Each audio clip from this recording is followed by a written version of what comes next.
देवशयनी एकादशी, इसे पद्मा एकादशी भी कहा जाता है। आषाढ़ मास के शुक्ल पक्ष में यह एकादशी आती है। धर्मराज युधिष्ठिर बोले, हे भगवान, आषाढ़ मास के शुक्ल पक्ष की एकादशी का क्या नाम है? उस दिन कौन से देवता की पूजा होती है तथा उसकी विधि क्या है? सो सब विस्तार पूर्वक कहिए।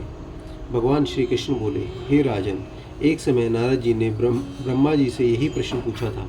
तब ब्रह्मा जी बोले, हे नारद, तुमने इस कली काल में प्राणियों के उद्धार के लिए उत्तम प्रश्न पूछा है। एकादशी का व्रत सब व्रतों में श्रेष्ठ है, जिससे सभी पाप नष्ट हो जाते हैं। आषाढ़ शुक्ल पक्ष की एकादशी का नाम पद्मा है। इसका व्रत करने से भगवान विष्णु प्रसन्न होते हैं। मैं यहाँ एक पौराणिक कथा कहता हूँ, ध्यानपूर्वक सुनो।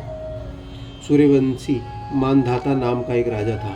वह सत्यवादी, महान प्रतापी और चक्रवर्ती राजा था। उसके राज्य में प्रजा धन धान्य से परिपूर्ण थी और सदैव सुखपूर्वक रहती थी। उसके राज्य में कभी अकाल नहीं पड़ता था। एक समय राजा के राज्य में लगातार 3 वर्ष तक वर्षा नहीं हुई, जिससे राज्य में अकाल पड़ गया और प्रजा अन्न की कमी के कारण अत्यंत दुखी रहने लगी। एक दिन प्रजा राजा के पास जाकर प्रार्थना करने लगी, हे राजन, समस्त विश्व की सृष्टि का मुख्य कारण वर्षा है। इसी वर्षा के अभाव से राज्य में अकाल पड़ गया है, जिसके कारण प्रजा भूख से मर रही है।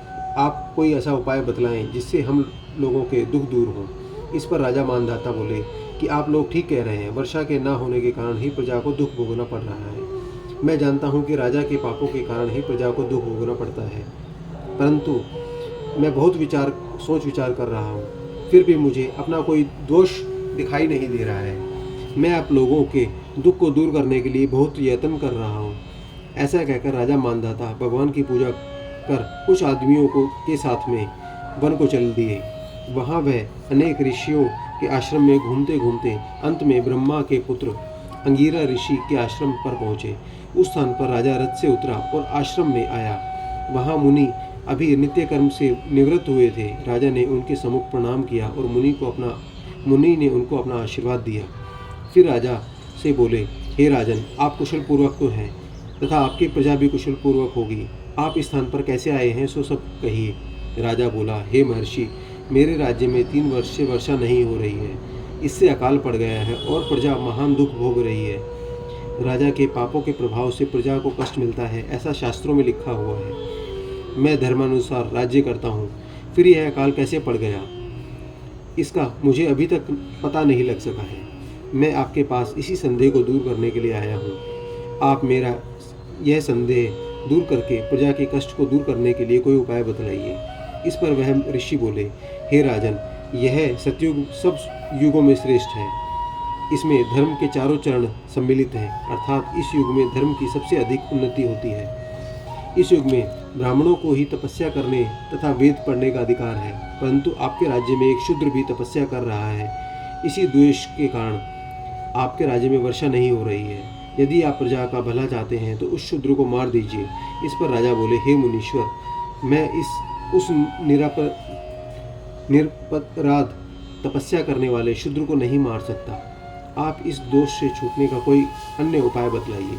तब ऋषि बोले, हे राजन, यदि तुम ऐसा चाहते हो तो आषाढ़ मास के शुक्ल पक्ष की पद्मा नाम की एकादशी का विधि पूर्वक व्रत करो।